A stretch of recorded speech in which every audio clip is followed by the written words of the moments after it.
Hello everyone, and welcome to this video on LollyPayments, where we'll cover how your office can check transactions that have deposited to your office's bank account. We'll come here to the Billing tab, select LollyPayments and the Transactions tab up at the top. On this screen, using the filter, we can see the status of all the transactions that have been processed using LollyPayments. Here, if I toggle the bank account to any bank account that I choose and click Apply, I can filter my results to see the payments that have been successful to that bank account.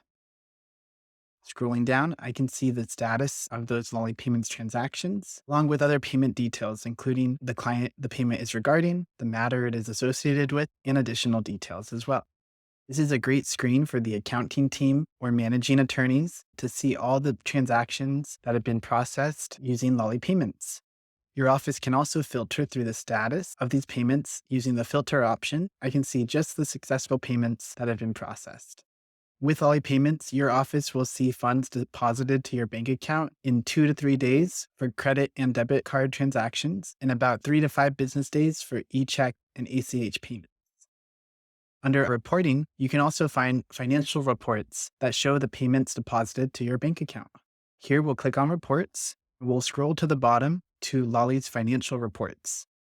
In this example, we'll click on the first report here, Transactions Detail Report, to get more detail on the deposits going into the bank account that we filter through. Using the filter, I can select the specific bank account that I would like to verify payments to, enter a time frame if I would like, and under the payment method, I'll select LollyPayments only to verify just the payments that are coming through LollyPayments. Now I'll click Apply.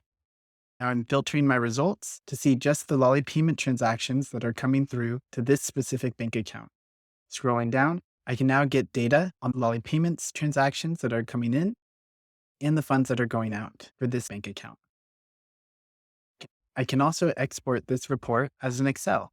This is another great resource for accounting teams and managing attorneys to download and capture report data on the LollyPayments transactions that are going into specific bank accounts. Again, it's about 2 to 3 business days for credit card and debit payments, and about 3 to 5 business days for e-check and ACH transactions. To learn more about LollyPayments, please visit our help site at help.lollylaw.com or email us at support@lollylaw.com. We're happy to help.